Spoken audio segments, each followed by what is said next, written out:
began asking the defendant some questions. He wanted to see the paperwork. After all, she said she had an attorney and it was in litigation. So he wanted to see the paperwork. But whenever he asked to see that paperwork, instead he would get bills or collection notices and a request for more money. So finally, Mr. Flores, about a year later, decided to make a phone call. He was going to call the defendant's attorney and find out what was going on with his estate. I mean, this was a single mother of 3, and he wanted her to have access to this money. And so in December of 2008, he made a phone call.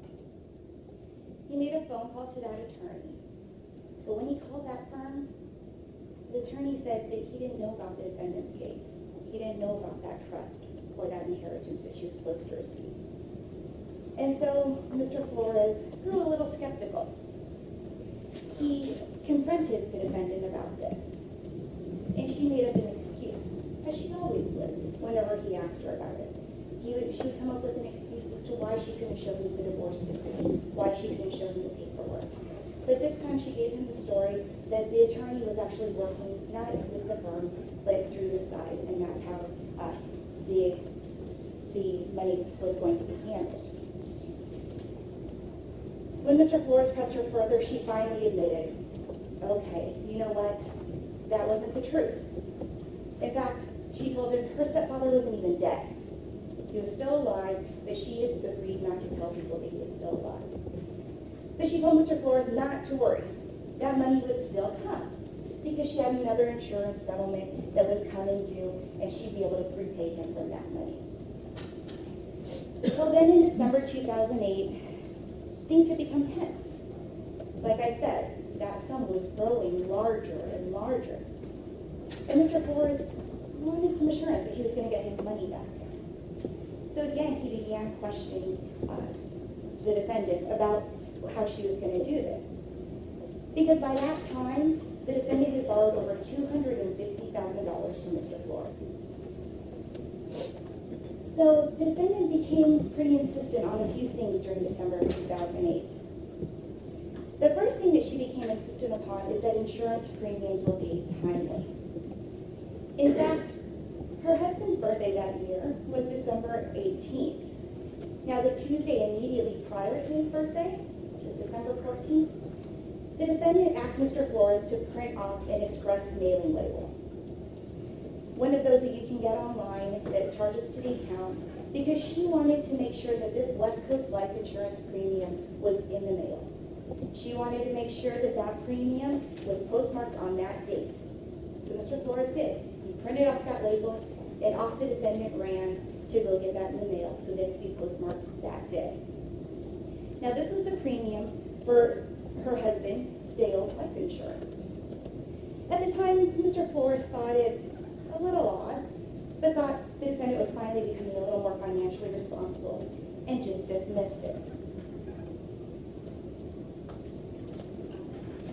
But as the month progressed, Mr. Flores again began confronting the defendant about some of the stories she had been giving him, some of the inconsistencies he had found in her story.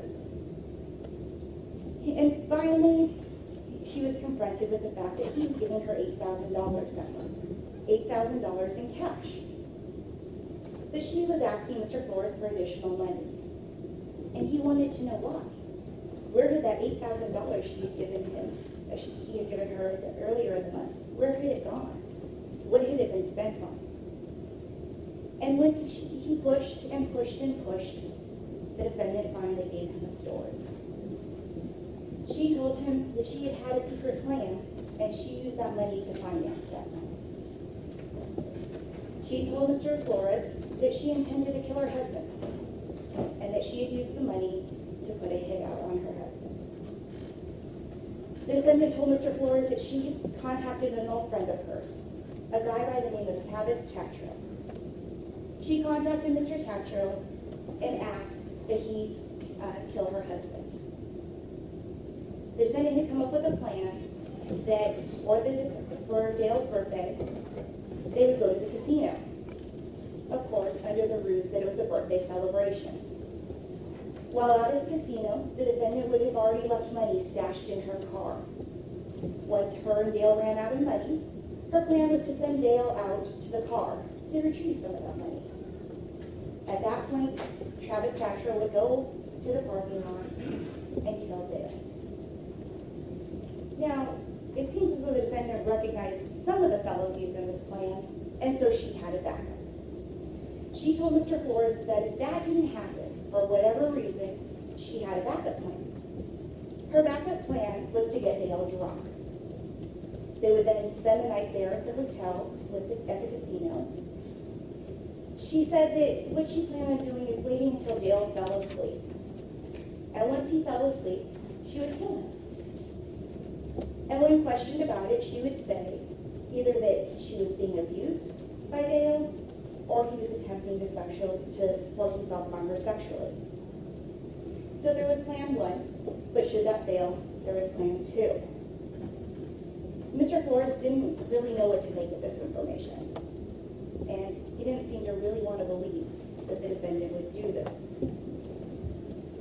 So the next day, he received a call from the defendant, the day after Dale's birthday, and he found out that the hit had not gone off. The defendant said for whatever reason, it hadn't happened. And she told Mr. Flores that they were then going to spend another night at the casino so that Mr. Thatcher would have some more opportunities to actually get the job done. Well, as it turned out, that hit never took place. But Mr. Flores started thinking about things. By this point, he'd grown a little skeptical, we'll call it. And he started to worry. By this point, he had lent the defendant over $200,000. And he began to think maybe he was the target of that hit. He started thinking maybe he was the one that the defendant wanted dead. After all, when Mr. Flores died, her debt died with him. So he grew a little weary. But somehow, some way, over the course of the next week or so, the defendant found a way to appease him, to ease his mind, and to distract him from those thoughts.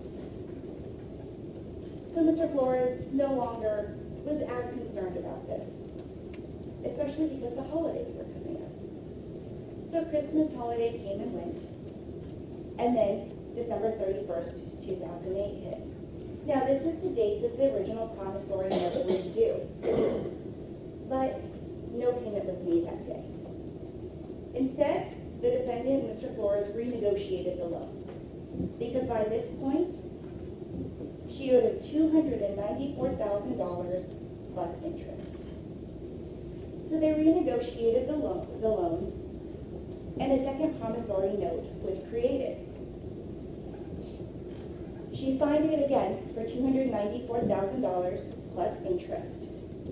But this promissory note was to be paid January 31st of 2009, giving the defendant some time to get that paid. And Mr. Flores thought that, again, either she would pay on January 31st, 2009, or at the settlement of the estate, whichever occurred first. But on January 8th, 2009, things changed a bit. Because on January 8th of 2009, the defendant contacted Ellen Flores and said that Dale had been killed. She called him and gave him great detail about how Dale was killed that day. She said that her and Dale had an argument, a confrontation, we'll call it. She said Dale became enraged and that he threw her to the ground and was kicking her and striking her.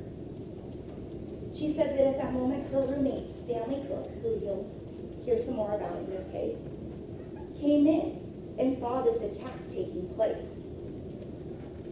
She said that Stanley ran out to the garage. He got a tire on her. He came back into the house and hit Dale once in the head with that tire on her. She said emergency services were called, and Dale was taken to the hospital. But he was pronounced dead 45 minutes later. She also told Mr. Flores that Stanley Cook had talked to police, and that they had decided to release him because they thought it was self-defense. So that all happened on January 8th of 2009. Now Mr. Flores offered to come over to the house. Ooh, but the defendant was very insistent. She said, no, no, no. Under no circumstances do I want you to come over. She told him that Dale's family was there, dealing with the aftermath of this horrible incident. And so she begged Mr. Flores to stay away. And so he did, for a few days. But come January 13th of 2009, Mr. Flores was starting to grow even more suspicious. And again, these thoughts started coming back into his mind. And on January 13th, he made a decision. He was going to go to that house, he was going to confront the defendant, and he was going to find out what was going on. But Mr. Flores was surprised when he got to that house, only the roommate, Dan Cook, and the kids were there. Mr. Flores inquired as to the whereabouts of the defendant. That was who he was there to see. And he learned that the defendant had gone out for the night. And she had gone out with Dale. Well, obviously, this surprised Mr. Flores. He thought Dale had been dead for a few days. How could she possibly be out with him? And so Mr. Flores became even more suspicious because something wasn't right. And at this point, he could no longer ignore how wrong things were. And so he decided the next morning, the morning of the 14th, to check a bank account. Now, he had a joint bank account with the defendant in an attempt to help get her on the right financial path. On January 14th, in those early morning hours, when he went to the bank to check on that account, he found out that account had been overdrawn. He was confused by this. And so he looked into those charges. It turns out that that bank account was overdrawn because of some insurance premiums. Some insurance premiums had hit that account, and it was greater than the balance. Mr. Flores was confused because this was an insurance premium he knew nothing about. But unbeknownst to Mr. Flores, early morning hours of January 14th, 2009, at about 2:45 a.m., the defendant called 911. And here's where everything takes a big turn. When this 911 call is made, it's just a few short hours after Mr. Flores finds out that Dale's still alive. Within 5 minutes of this 911 call, Gilbert Police Department arrived on scene at the defendant's house. The same house that she shares with the victim, Dale Harrell, and their 3 girls. Now, when police get there, the defendant comes out of the house and she's covered in blood. There's blood on her face, on her front. And they immediately ask the question, are you hurt? Because she is, after all, covered in blood. The defendant told them no, she wasn't hurt. This was her husband's blood on her. She'd been on the phone with 911. It was a cordless home telephone. And police watched as she took that telephone and threw it to the concrete in the driveway. It confused officers because they were already there to help. But at that point, they disregarded it. A short time later, Stan Cook came out of the house and police searched him. They patted him down. And in his right front pocket, they found a small caliber gun. The police started talking to the defendant. They wanted to know what was going on. And the defendant told them a story similar to one she had told before. She told the police that night she asked Dale for a divorce. When she asked Dale for the divorce, he became enraged. He drew her to the bed, he held her down, and he raped her. She told police that she began screaming and yelling, and that Stan, who was in the room just down the hall, heard the noise. Stan grabbed a gun and came charging into that master bedroom. You'll later see a diagram of the master bedroom, and it's more of a master suite. What the defendant tells police is that as Stan Cook came through those doors, there was a hammer on a table right by the entrance of that room. She said that Stan grabbed that hammer, came over, and began striking Dale in the head with that hammer. She said at that point, she was able to push Dale off of her, and that's how she had the blood on her. That was her explanation to police. So police went into that house. They wanted to see what was going on. When they got in there, they found that the defendant's 3 children, the 3 girls, they were all in their rooms. So police finally made their way to that master bedroom. And when they got in there, they found Dale. Now at this point, when they got into that room, they found Dale lying next to the bed, between the dresser and the bed. He was covered in blood. He was bleeding profusely from the right side of his head.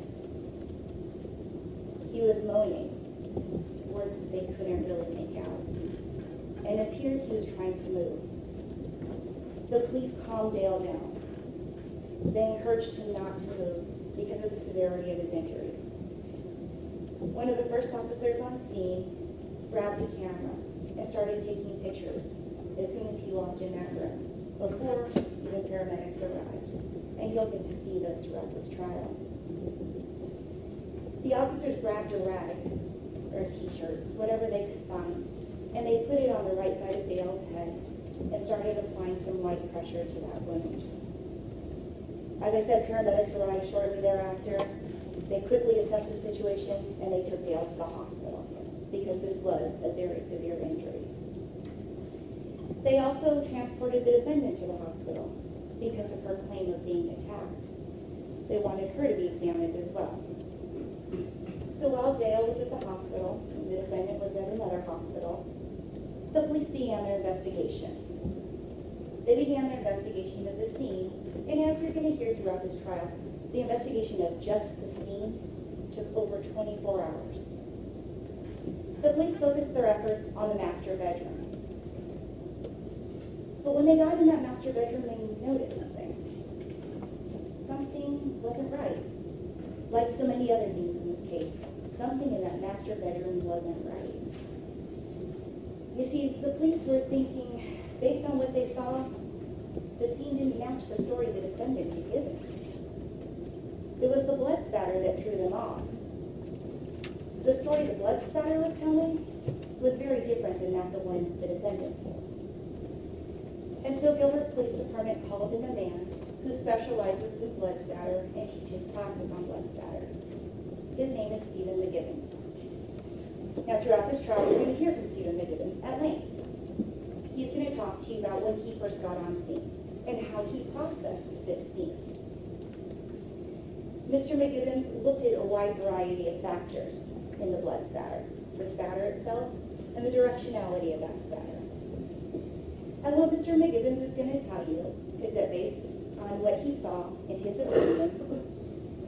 opinion is that the assailant, whoever that might be, was standing on the side of the bed next to Dale.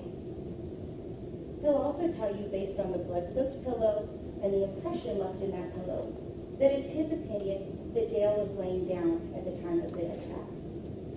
He'll tell you that it's his opinion that Dale's left cheek was pressed against the pillow, with all the injuries being to the right side of his head. But Mr. McGibbons' examination didn't stop there. He didn't want to just look at the scene. He also wanted to look at the clothes of the defendant, and those of Stan Cook, the clothes that they were wearing at the time of this assault. When Mr. McGibbons looked at the defendant's shirt, he noticed something interesting. He saw that there was a pattern of blood on her shoulder and on her back. According to Mr. McGibbons, it's his opinion that this is the type of pattern that would be made should blood be coming off a swinging hammer and coming to rest. When Mr. McGibbons noticed that, he immediately thought the defendant couldn't have been on her back as she claimed during this assault, because in fact there was blood on her back. which wouldn't have been able to be there. He also noticed the directionality of the blood spatter. And based on what he saw, it was his opinion that it was the defendant who was swinging the hammer that night. Based on all of this, the blood spatter in the room, the blood on the shirt, it's Mr. McGinn's opinion that the story the defendant gave was not only implausible, but impossible. And so police began to look at things a little differently. They turned their attention to Stanley Cook. Now this is the roommate, the one the defendant claimed to be the assailant. They wanted to find out the history between the two. Well, it turns out that the defendant, Stanley Cook, met at DeVault University somewhere around 2003. Now, prior to their meeting, prior to them becoming friends, Stanley had been in the military. And in 1998, he was riding a motorcycle. He was involved in an accident with a vehicle. From that accident, he sustained some brain injury and an injury to his wrist. As a result of that, he was ultimately discharged from the military. He later attended DeVault, and that's where he met the defendant. Now, throughout their meeting, they developed a friendship while they were at DeVault. And before long, they became friends. The defendant offered to allow Stanley to come live in her home with her and her family. And so Stanley did. He lived with his family for a few years, rent-free. Now, he'd help the defendant with things around the house, chores, things of that nature, and he'd also help her with her kids, with the 3 girls.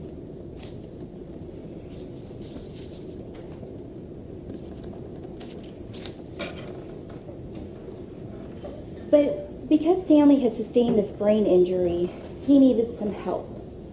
He needed some help remembering, we'll call them day-to-day type things. The defendant was more than willing to help him do that. In fact, she was even willing to help him recreate some memories from time to time when he had issues. But on the night of this incident, the defendant was also very willing. She was very willing to put the blame on Stan. It begs the question, why? Well, blaming Stan meant a few things for her. The first is the most obvious. If she blamed Stan, then Stan was on the hook for hurting Dale, not her. But there's something else. Those insurance policies. If she blamed Stan, she would collect the money from the insurance policies. Those insurance policies that she had suddenly become so diligent about making sure that they were paid on time. And as it turns out, a new insurance policy that was worth $1 million that was taken out on Dale. Now, this policy had just become effective January 1st of 2009. And that's the same policy that I told you about that caused the joint account with Ellen Flores to be overdrawn, the one he didn't know about. So, not only would Stan be on the hook for the death of Dale, the defendant stood to get some money from insurance policies, too, in fact. So throughout the first several interviews that the defendant had with the police, this is the story she gave. She told the story over and over again. She told the story that she was being attacked. Stan was her savior. She told the story again and again until police confronted her. Detective Cy Ray of the Gilbert Police Department came in and told the defendant that her story wasn't true. He told her that they knew that she was the one with the hammer that day. He told her that the blood spatter showed something very different than she was saying. This is obviously something that hadn't been thought out by the defendant. And so her shift changed. Her story changed. A complete 180. She went from talking about Stan being the one to do this, being the one who did this, to a self-preservation mode. She told the police a completely different story at that point. She told them about her relationship with Dale. She told them that Dale was abusive. In fact, she told police three names of people that had witnessed abuse over the years. She told police that it was because of this abuse that she ended up taking a hammer to Dale. So police continued their investigation. They wanted to talk to these people, these three names that the defendant had given them. And off they went to talk to these people. The first person that they talked to was Stan.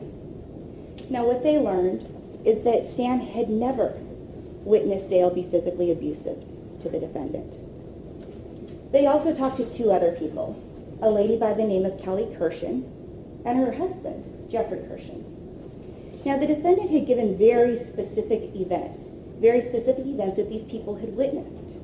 So the police went and asked Mr. and Mrs. Kirshen about these events. And neither of them said they had ever seen anything physical or seen Dale physically assaulting the defendant. In fact, they were asked about these very specific events, and neither of them could recall them.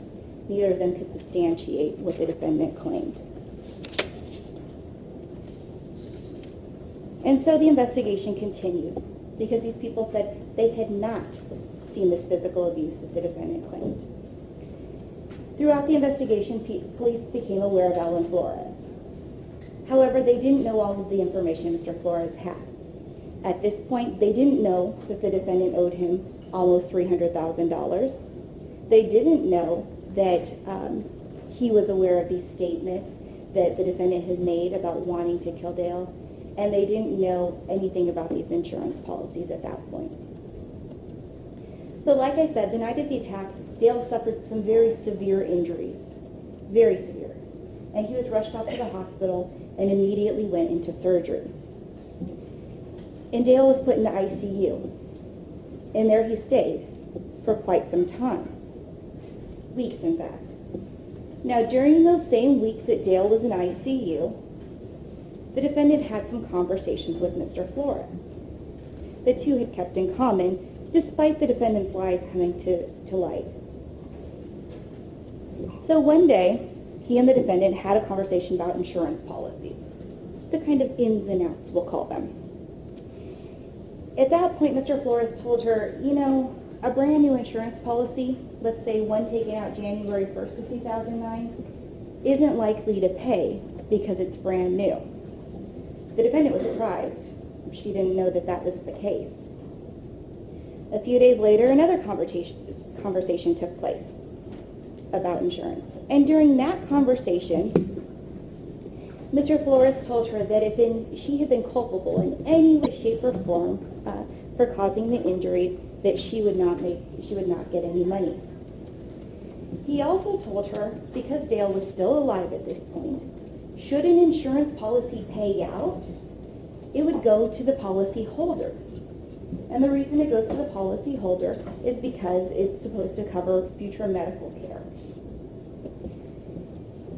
The defendant wasn't aware of that. She thought it would go to the beneficiaries. But Mr. Flores was clear that at that point, when somebody's still alive, that money doesn't go to the beneficiaries.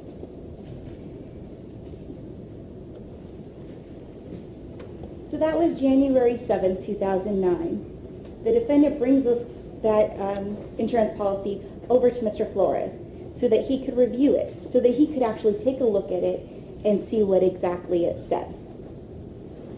That same day, it came to light that Dale's condition was declining.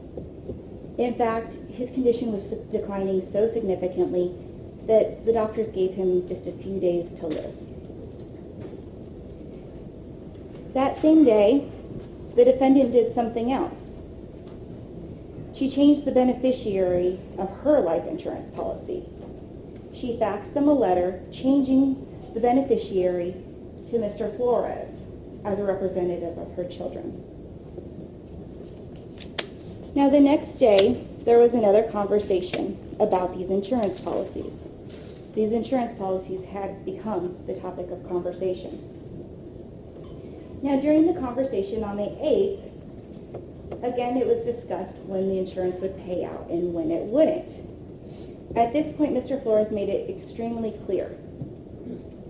If the defendant was in any way, shape, or form culpable for causing the injury to Dale, she wouldn't get the money. He explained that because the defendant had kept telling him that it was Stan who inflicted this injury, Mr. Flores told the defendant that if in fact it was Stan who caused this injury, there was a possibility. The insurance might pay, but it wasn't clear. So on January 9th, Stan wrote a confession letter. It was a draft. He took that confession letter over to the house of Mr. Flores. And Mr. Flores reviewed that letter. Now at this point, Mr. Flores was still being told by the defendant that Stan was the one who hit Dale with the hammer. And so they reviewed this confession letter. Now that night, at about 7:30 in the evening, Dale passed away. Some time passed, and finally on February 20th, 2009, Stan shows up at the Tempe Police Department. He shows up with his confession letter in hand, wanting to turn himself in. Tempe wasn't in charge of this case. This wasn't their case, and so they sent him over to the Gilbert Police Department. When Stan got to the Gilbert Police Department, he handed them this confession letter. At that point, it was also learned that this confession letter had been edited on one of the computers at Alan Flores' house. And so police were concerned by this confession letter, because they already knew. They had the blood evidence that contradicted Stan's statement in his confession letter. And so they drafted a search warrant. They drafted a search warrant for Mr. Flores' residence. And they went out to Mr. Flores' residence and executed that search warrant.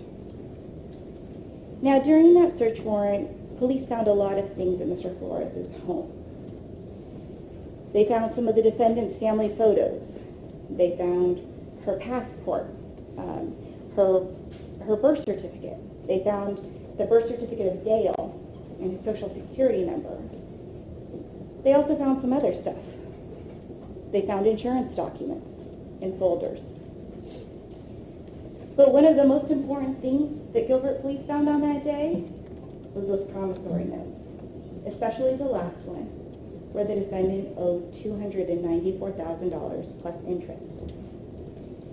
It was at this point that this information that Mr. Flores had came to the attention of the Gilbert Police Department. They now knew about the money owed and the stories the defendant had told Mr. Flores about wanting to kill her husband. So they took the next step. They wanted to go talk to Travis Tatro. Police wanted to find out, did Mr. Tatro even exist? And had this conversation ever taken place? So off they went to see Mr. Tatro. Now, Mr. Tatro is an interesting guy, a very intimidating type of guy. When police met him, they found out that Mr. Tatro and the defendant had met years prior to the defendant's death. They found out that the defendant and Mr. Tatro had worked together at a club, and Mr. Tatro was actually a bouncer there. But Mr. Tatro didn't know the defendant as Marissa. He knew her by her nickname, Reese. According to Mr. Tatro, there hadn't been continual contact between him and the defendant. But early one morning, in early January of 2009, the defendant showed up at his mother's house. To him, showed up out of the blue. And when he spoke to the defendant asked him to take care of her husband. Now this surprised Mr. Tatro. The reason it surprised Mr. Tatro is because he was under the belief that Dale had already died, that he had died years prior. Because the defendant had told him a story that she had been poisoning Dale, and that as a result, Dale ended up dying from stomach cancer.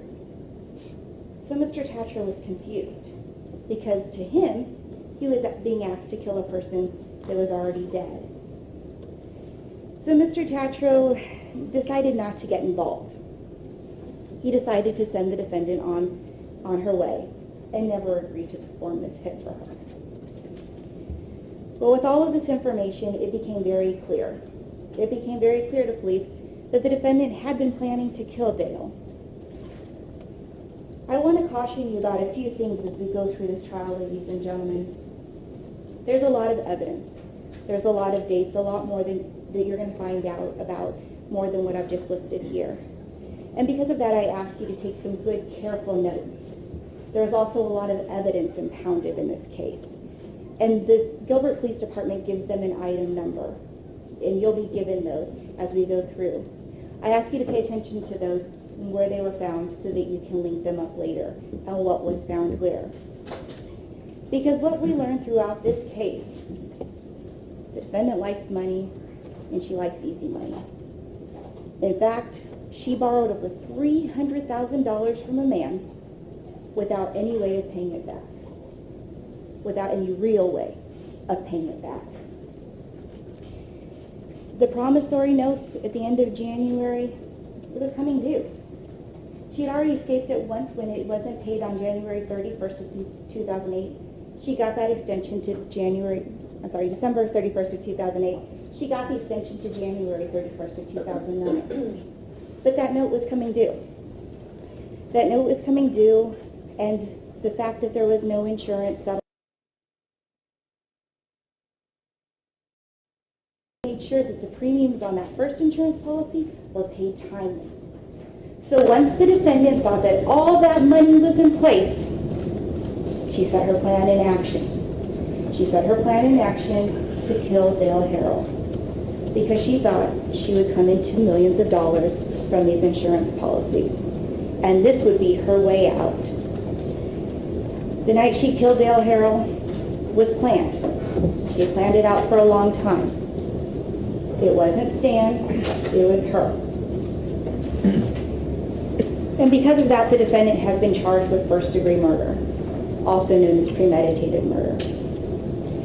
And at the close of all the evidence, ladies and gentlemen, you will be firmly convinced that the defendant had been planning this, and she planned to kill Dale the night of January 14, 2009, just before that 911 call was made.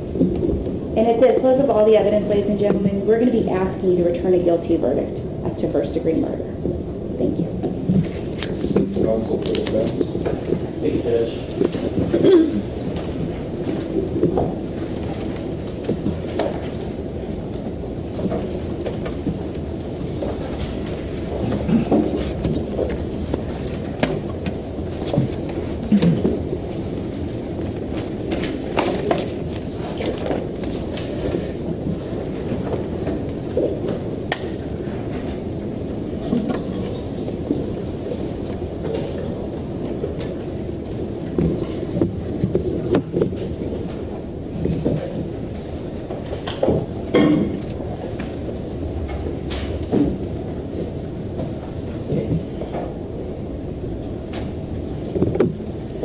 Good morning, ladies and gentlemen. My name is Alan Davasoli, and you have met my team. And I also want to point out, sitting at the council table is Mrs. Suzanne DuBois Harrell. She was the defendant in this case.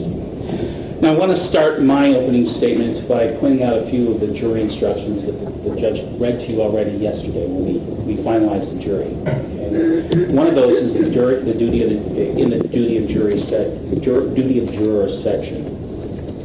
And it basically says, please keep an open mind. That's kind of the gist of it. We selected each and every one of you because we thought you all could keep an open mind. Okay? And that's why both sides kind of came to an agreement that you were the people that we wanted for our jury. And so I just want you to make sure that you're going to be able to listen to all the evidence here and not make prejudgments about what you've heard now and what you're about to hear when we start taking testimony. Another thing I'd like to point out is that the lawyer's statements are not evidence. So each side basically has a theory of their case, and we present it to you. Okay? And then you kind of fit in, you hear what the evidence is, and you figure out what the facts are. And you decide what the law is. And the bottom line is you come to a decision about what you think should happen in this case. Because the lawyer's statements are not evidence, and that is in your jury instructions as well, page 4. I'm here to tell you that what Ms. Arenio just said, all of that stuff she said, not evidence. All the stuff I'm going to say, not evidence. Okay? So what we're talking about is what we think what our theories of the case are here. Okay? And then you're going to hear the evidence, and you're going to figure out which stories kind of mesh, which don't, and which ones are kind of outlandish and which ones aren't. And that's your job, is basically as a jury, decide what those facts are and apply those to the law and come to a decision. Now, you've heard the state's theory of the case and what they think what they expect the evidence will show. And Ms. Arenio went on and on. She talked a lot about different aspects of the case. She talked about insurance. She talked about Alan Flores, who you will be hearing abundantly about. Okay. She talked about Travis Tatro. Okay. She talked about Stan Cook, the roommate that she had mentioned that was living with Dale and Marissa at the time, and their 3 children. She talked about finances. She talked about the trust fund. And the list basically goes on. She went on for a while and talked about different things. But I'm here to tell you that this case is not about any of that stuff. Okay? That's the state's attempt to get to premeditation. But in this case, what we have here, if you just look at the basic facts, I'm going to tell you a secret to this case. It's basically, there's 3 things that I want you to take with you. 3 things, okay? And those 3 things at the end of the day, I believe, are what is going to decide this case. Okay? First thing I want you to remember. Marissa called 911 right away, okay? You'll hear testimony from the first responders probably today that she had fresh blood on her. And when she asked immediately, she said it was her husband's blood. Okay? So this happened immediately. And she didn't call once. She called twice. She called again. Okay? She wanted to make sure that this was reported to the police. And you'll also hear from the first responders, like I said, probably today, if not Monday, that her demeanor at the time was basically she was hysterical. She was in hysterics. They couldn't even understand what she was saying. And I think that's a really important aspect of this case. Okay? Second thing, the victim in this case, Mr. Harrell, was Dale Harrell. He was Marissa's husband. And he was severely injured by this beating with the hammer. But he was taken to the hospital, and he was treated for his injuries. Okay? And the evidence will show that his condition was, at the time, actually improving over time. So he was being treated, and he was improving. Unfortunately, Mr. Harrell succumbed to what's known as a pulmonary embolism at the hospital and later died. And it was the cause of the death can be attributed to the beating. But the fact that he lived for a while and didn't die right away, I think is very important. Okay, so keep that in mind. And then, finally, when the officers arrived on the scene, they not only met Marissa. You'll hear evidence that they met Stan Cook right there. He was at the house, came right out of the house. Okay. Stan had a gun on him. He had a gun on him. Okay. And there were other guns in the house. Had this been a planned event, why wouldn't she have just told them that, shot Dale and told him that was he was trying to hurt me, so I shot him? It would have been so much easier. It'd be so much less messy. I mean, you can look at our client. Look how tiny she is. Okay. Dale was a big guy here. Why would she take a hammer and hit him over the head if there were guns in the house? I mean, she was planning this. So keep all those facts in mind. Those are very important. Okay. And now I'd like to talk a little bit about some of the other things that you're going to hear in this case. First thing, Alan Flores. You're going to be hearing a lot about Mr. Flores at this trial. But what you don't know, I think we've alluded to it a little bit in some of the preliminary statements that you've heard. Mr. Flores has been given immunity. Do you know what immunity is? Immunity is basically when the state wants somebody to testify, they grant that person immunity. Okay? That means that whatever he says during the course of this trial, during the course of his testimony, cannot be used against him. Okay? State can still prosecute him if they, for other charges. But basically, he is free and clear for this trial. And because that's the case, the state has a deal with him. That there is an agreement, okay? So when you have an agreement, everybody knows that an agreement means that one party gets a benefit from the agreement and the other party gets the benefit from that agreement, okay? So the state is getting the benefit of Mr. Flores' testimony here. And Mr. Flores is getting the benefit of not being prosecuted for certain crimes, okay? And you will hear what those crimes are. One of them is for child pornography, for accessory to homicide in this case, for obstruction of justice, okay? And for false reporting in this case, okay? State is giving him a pass because they want his testimony so bad because they want to get to our client right here. So you're going to have to keep that in mind throughout this trial. Okay?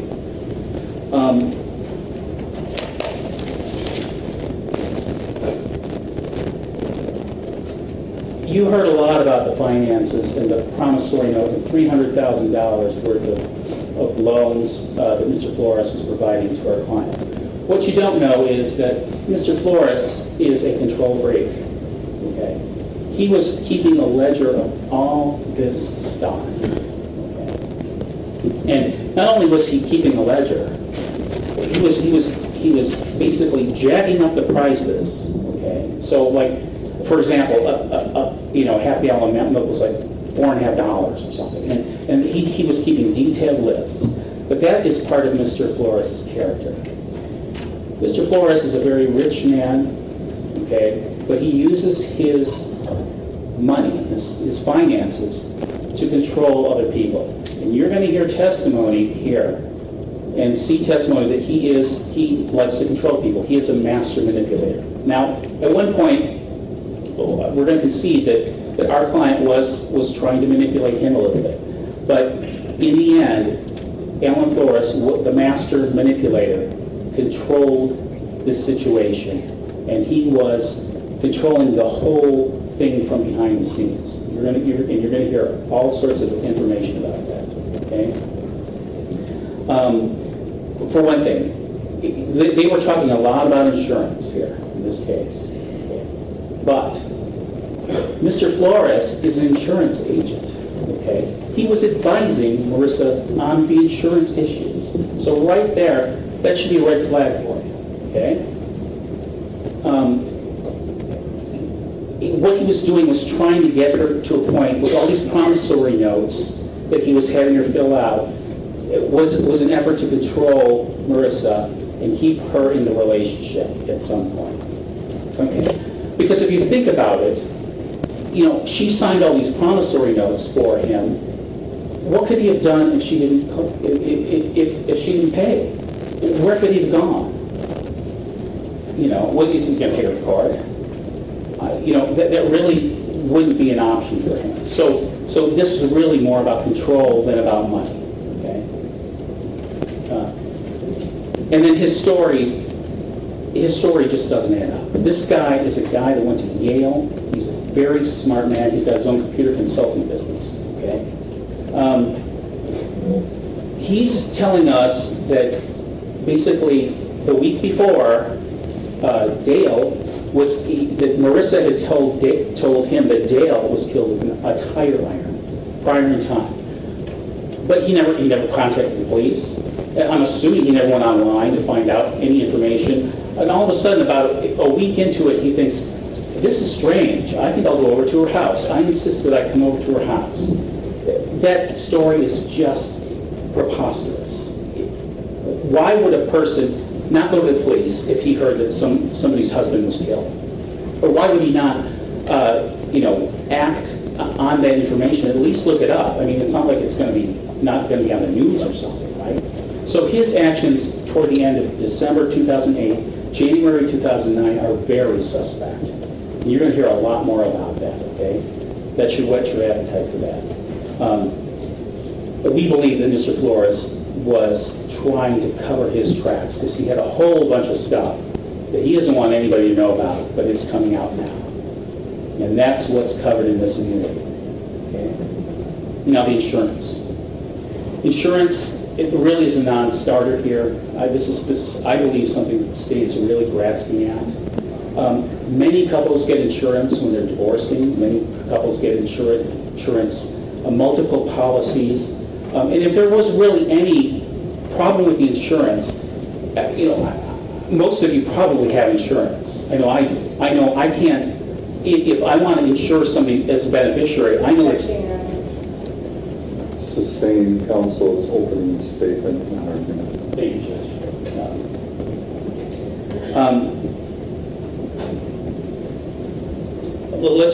Let's talk about the insurance. The evidence will show that she never filed a claim on any of the insurance here, okay? And so that's a really important thing to take into account. The evidence will also show that none of the documents were forged, none of the documents were falsified, and believe me, the Gilbert Police Department checked.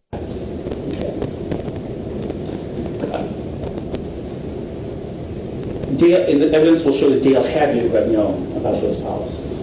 He had to have known. He had to have signed those in order for the insurance to kick in. Okay, the trust fund. The evidence will show that there actually was a trust fund. There is a trust fund for Marissa. She did have a stepfather. Her mother and her stepfather separated very early on. Her stepfather never had any other children, never got into any other relationships. He had set this up for Marissa. Granted, it didn't contain millions and millions of dollars, but it had a substantial amount of money. Okay? And so when she's talking about this, she may have overinflated the amount, but there is a trust fund out there for it. And that, my understanding is that remains to this day. Okay? Stan Cook. Now, Stan lived at Marissa's house. And he was present at the house at the time when Dale was hit with him. The evidence will show that Stan did confess to the crime. He had a notarized statement, took it to first Tempe, as Ms. Arena pointed out. Then he took it to Gilbert, because he didn't know the right police station to take it to, apparently. The evidence will show that Mr. Flores was the one who edited Stan's letter. He edited the letter. It was on his computer. And the problem with Stan testifying in this case, and you'll see him testify, he's a bright guy, but he basically has no memory. Okay? Because of the traumatic brain injury. He remembers some things, he doesn't remember other things. It's a documented fact. It's unfortunate, but it will make for an interesting trial. Literally, it will be interesting. Travis Tatro. This here is another red herring. Travis Tatro was purportedly the hitman, hired by Marissa to kill Dale. Okay? But you got to ask yourselves, if she hired a hitman, why would she have hit Dale over the head with a hammer? It doesn't make sense. And this is all coming from Alan Flores, a man who has been granted immunity to benefit the state. Okay? And under this theory, if Travis would have done it, then why wouldn't she have gone out and hired another hitman or whatever? That does not add up. And Alan Flores' story not only does not add up on that point, it doesn't add up on many other points. So you'll probably hear from Travis. He'll be coming in here. He looks a little bit scary, but he's actually really articulate and mild-mannered. So you will hear from him. Now let's talk about this case. The essence of this case is about domestic violence. Okay? The evidence will establish that Marissa was the victim of domestic violence by Dale. And you'll hear expert testimony on that.